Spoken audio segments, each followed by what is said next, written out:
I wasn't marked safe from shopping in Hong Kong.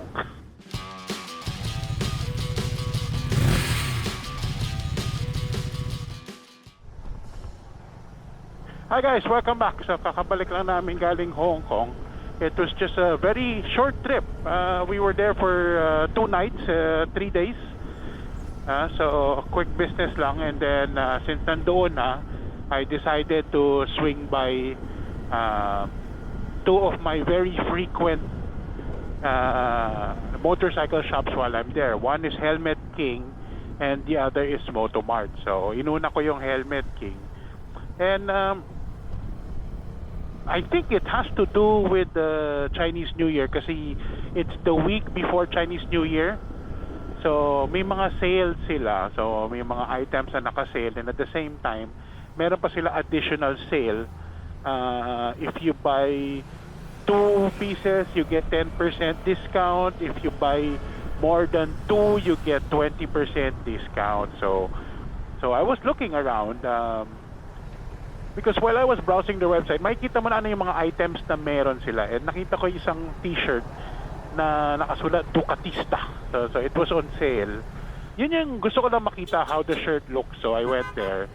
Tapos sabi ko, since I was actually planning to buy a replacement shoe doon sa Icon ko na nasira. So doon ko dapat sa Hong Kong titingnan, but fortunate for us kasi di ba nagkaroon ng Moto Garage sale before we left. So napabili na ako ng boots, so hindi ko na kailangan, pero ang daming naka-sale doon ng mga boots. A few Alpine Stars that I was looking at na naka-discount din. Pero I think the boots, the St. Martin boots that I got right before we left for Hong Kong is a steal na hindi mo na kaya talunin 80% off Saka makita ng motorcycle boots na ganun branded for 2,000 pesos, di ba? So okay na ako doon, okay na doon. So I was looking around for stuff. The Helmet King is also the sellers of Speedy. Di ba tumingin nga tayo sa Speedy doon sa Moto Garage sale, wala nung size natin because I really wanted to have a Speedy ever since Ewan ko, nagagandahan ako sa design niya. So I was looking around, wala ring sizes. Kung meron man size, it wasn't for our weather. Medyo pang winter season ng Hong Kong, which is malamig. Kasi when we were there, Hong Kong was the winter season nila. So it was around 16 degrees. And this week, it should get even colder. It should go down to around 14 to 12. So malamig, kaya meron sila mga winter riding na mga jackets. So, tumingin lang, tingin-tingin. Tapos, yung napansin ko, meron sila isang gloves na ang ganda ng kulay. It has blue, it was red, black ang base. Tapos, yung loob niya, na yung sa palm niya, is tan. So, sabi ko, ang ganda nito And they were offering it at 40% off. So, sabi ko, sinukat ko. Kasi remember, when we went to the Moto Garage sale, the last na Speedy na tinry ko na gloves, though mura, masakit sa left pinky ko. May left pinky, I guess it's shorter than usual. So yung kung meron siyang armor, it falls, it stays in a different place kaya masakit. So ayoko nung may armor dito usually doon sa pinky ko kasi parang maikli yata pinky ko compared to the other people So I tried that Speedy glove and it was actually fit really nice, hindi masakit, komportable, and it was made of leather. I think the model is Speedy Flash R. It was originally for 500 something, but it was 40% off, so naging 300 plus Hong Kong na lang.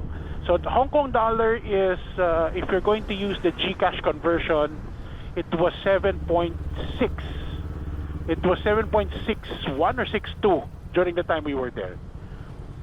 So that was if you're going to make the conversion, yun yung rate. So from 500 something naging 336 kasi it was 40% off. So sabi ko, kunin ko. Since meron ako nakuhang dalawang item, kala ko yung sale item hindi kasali doon sa buy two get discount. Yung pala, kahit na naka-sale na yung item, kasi remember the Ducatista shirt was also 40-50 off. Tapos dadagdagan mo pa nung gloves ko na 40 off. Sabi nila, hindi, pwede pang mag-discount. And if you buy another one, the third item, magiging less 20. So sabi ko, oh, okay na rin to. So I was looking around. Actually, tagal ko dun sa store. Ang plano ko dun sa store, mga 30-40 minutes lang kasi may titingnan. Mahigit 1 hour and a half na ako, di pa rin ako makadecide ano ba bibilin ko. Should I buy a sweatshirt? Sabi ko, gwapo nga yung sweatshirt pero sa Hong Kong ko na magagamit kasi hindi naman ako ginawin sa Pilipinas to wear it. I could give it to my son, pero my son has a cabinet full of sweatshirts. Pero ang daming naka-sale. Maria, John Doe, ang dami. So sabi ko, pipilit ko ba? Yung isang John Doe, 50% off, pero sobrang haba para sa akin. Yun yung napag-usapan namin ni Edwin eh. The John Doe shirts are made for Caucasians, yung mga puti, matatangkad eh. So mahaba, ganda sana. So wala. Then I saw, meron sila ng Holy Freedom na neck tube. This one that I use. I love the Holy Freedom neck tubes that I get from Motoman. Mas meron sila, pero as in, you're talking about 3-4 pieces na lang natitira, so I guess they're stopping selling it kasi walang stocks eh. 3 na lang natitira. So I was looking around. Sabi ko, ang ganda nitong design na to sabi ko, kamukha nung meron ako, pero alam ko yung akin sa Manila, this one that I'm wearing, is color gray. So sabi ko, sige, ito na lang kunin ko. Tapos sabi nung if I'm going to get this additional to the sale, the other 2 items that I'm getting, I am going to get another 20%. Ang una bang pagka-explain sa akin, lahat 20% off. So sabi ko, sige, I'm going to get it na. That was, so I got all 3 items. So pagdating sa counter, sabi niya, ay sir, sorry, but the 2 sale items, I can only extend up to a maximum of 10%, not 20. So the sale item, may additional 10%. Pero itong Holy Freedom, he's still going to give me 20%. So sabi ko, sige, I'll get it na. Pagdating ko sa Manila, after I opened the package, before I realized, pareho pala. Naluma lang itong gamit ko. Kaya pala mukha na siyang gray. Kasi yung nabili ko medyo maputi. Mukha pang medyo parang, alam mo yung light green kasi may pagka glow in the dark-ish na white bright. Yung pala, sa tingin ko naluma lang to. Or they came up with another material but same design. It's the Navajo design. Pero yun nga lang, pareho pala. So sabi ko, sige na. Pero at least yun, malinis. I can, kasi ang ganda nito lang. Actually, mas naluluma, mas nagugustuhan ko, mas lumalambot eh. So that was what I purchased in Helmet King. Tapos I moved naman to Motomart. Ang daming nakasale. Sabi ko, I wanted another jacket kasi I needed another jacket that is a little bit more sportier, more casual. So yung the only black one I have is the Fuel Arizona. Ang problema ko lang doon, parang it's too, what do you call this? It's not casual. It's not casual. Pero guwapo yun. Pero not as casual. So sabi ko, gusto ko something more sporty. Actually, that's the term, more sporty. So, para babagay when we're using the Ducati. So, ang unang bumungad sa akin is they were doing a sale on the Marc Marquez na Alpine Star Lusail, the Lusail jacket. It was from 1,800 Hong Kong, naging 999 na lang. So, mga 40+% off. I fitted it. Okay naman siya, but it did feel as comfortable. Hindi siya yung, gusto ko yung feel nung yung what's that other jacket natin, the green one, the Tai Chi, yung medyo parang sporty na medyo soft. So hindi siya ganun eh. So sabi ko, sige, but I put it aside. I fitted it already. I asked for my size, so sinukat ko, okay na siya. And then while just going around, I saw another Alpine Star that was on sale. The hoodie naman na ganun. It's very similar to the Tai Chi na jacket. It's a hoodie, medyo mas soft yung material, so it's very stretchable, unlike the Lusail na which is made of nylon, so mas may form siya. Ito walang form, medyo mas softer. And the fit was better kasi nasa stretch yung bottom part nasa stretch siya, so okay siya. And then yun naman, sabi ko sige, I'll get this one I won't get the Lucille, so pinalagay ko na sa counter. But I'm not really a fan of any tag mo dito, yung mga ganun type ng mga jackets, yung mga tag mo dito, signature jackets, yung mga Marc Marquez or mga Valentino Rossi.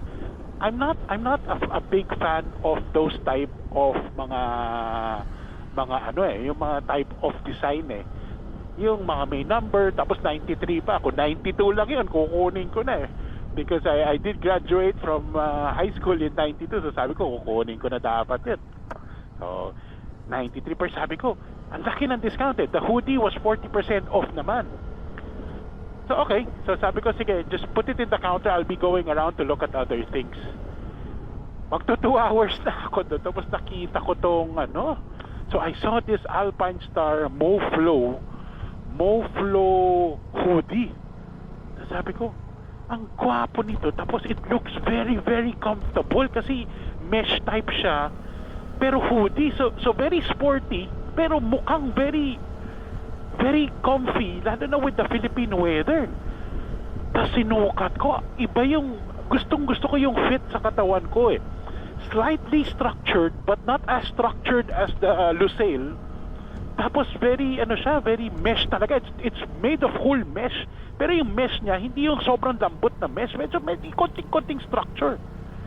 Sabi ko, ang ganda nito Yun nga lang, 10% lang yung discount na binibigay. Pero sabi ko, pag kinuha ko yung dalawa, I might be regretting it because I did get the one I want, but I got it because it was on sale. So sabi ko, tagal ko pinag-isipan, I'll be paying more because it was, the other one would come out to parang the Marc Marquez, the Lucille was going to be $999, the other one is parang magiging $1,400 na lang yata. Ito, it was $1,900, pero tag mo dito, 1,900, and then there's 10% discount na, so 1,700 something. Sabi ko, sige na, papatulan ko na to. Kasi in the end, mas gusto ko na yung biling ko, yung gusto ko, di baling mas mahal ng konti. So ayun, those are pretty much what I bought while I was in Hong Kong. But I'll be making a full review. I'm going to be making a full review of the jacket soon, after ko magamit ng for a longer period, because I haven't used it yet nandun pa rin siya. I'll make a full review of that. So I wasn't mark safe from shopping in Hong Kong. Pero ang saya ako, I like the jacket.